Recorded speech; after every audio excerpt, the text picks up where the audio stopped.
Hello दोस्तों, कैसे हैं आप सभी। आज मैं आपके लिए लेकर आ गया हूँ हिस्ट्री की बहुत ही अच्छी टॉपिक। तो देखते रहिए टॉपिक को। जिन्होंने भी हमारा चैनल अभी तक सब्सक्राइब नहीं किया है वो कर लें चैनल को सब्सक्राइब और बजा दें बेल आइकन को, जिससे आपको हमारी वीडियो सबसे पहले मिलेगी। धन्यवाद। तो देखते हैं वीडियो। तो इन महान शहीदों में सबसे पहला नाम आता है राम प्रसाद बिस्मिल जी का। राम प्रसाद बिस्मिल जी को काकोरी कांड के आरोप में गिरफ्तार किया गया था। काकोरी कांड इन्होंने 9 अगस्त 1925 में किया था। इसी आरोप में राम प्रसाद बिस्मिल जी को गिरफ्तार कर लिया गया था और 19 दिसंबर 1927 को इन्हें फांसी पर लटका दिया गया।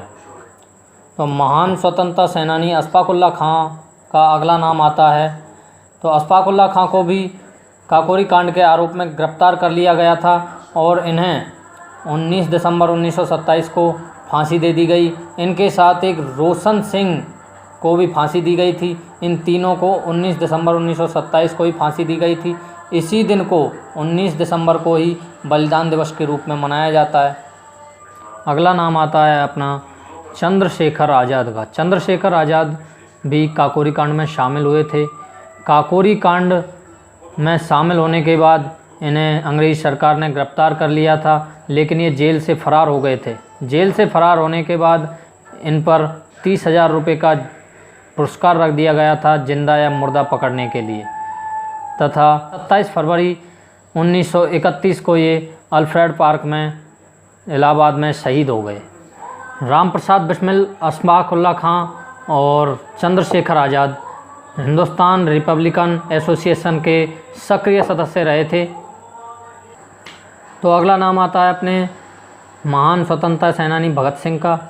भगत सिंह को अंग्रेजी अफसर सॉन्डर्स की हत्या के आरोप में तथा 8 अप्रैल 1929 को असेंबली पर बम फेंकने के आरोप में भगत सिंह को गिरफ्तार कर लिया गया था। इसके बाद 23 मार्च 1931 को भगत सिंह को फांसी दे दी गई थी। इनके बाद महान सेनानी सुखदेव जी का नाम आता है। सुखदेव जी को 15 अप्रैल 1929 को सॉन्डर्स की हत्या के केस में गिरफ्तार कर लिया गया था। इसके बाद 23 मार्च 1931 को भगत सिंह के साथ ही इन्हें फांसी पर चढ़ा दिया गया। तो अगले स्वतंत्रता सेनानी का नाम आता है राजगुरु। राजगुरु को 30 दिसंबर 1929 को पूना के एक मोटर गैरेज में गिरफ्तार कर लिया गया था। गिरफ्तार करने के बाद 23 मार्च 1931 को भगत सिंह सुखदेव के साथ इन्हें फांसी दे दी गई।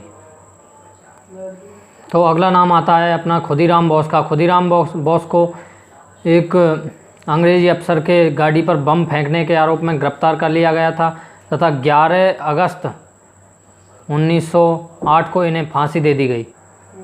तो अगले स्वतंत्रता सेनानी का नाम आता है ऊधम सिंह। ऊधम सिंह ने लंदन में कैक्सटन हॉल में माइकल ओडायर को गोली मार दी थी। इस सिलसिले में इन्हें गिरफ्तार कर लिया गया और इन्हें 31 जुलाई 1940 को फांसी पर लटका दिया गया और ये शहीद हो गए। तो अगला नाम आता है महान सेनानी बटुकेश्वर दत्त का। बटुकेश्वर दत्त ने भगत सिंह के साथ मिलकर 19 साल की उम्र में असेंबली पर बम फेंका था। इस आरोप में उन्हें काला पानी की आजीवन कारावास की सज़ा मिली थी।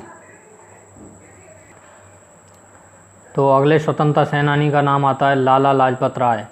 लाला लाजपत राय जी साइमन कमीशन के विरोध में प्रदर्शन कर रहे थे, तो अंग्रेज़ी सरकार की लाठीचार्ज से उनकी 1 महीने बाद मृत्यु हो गई।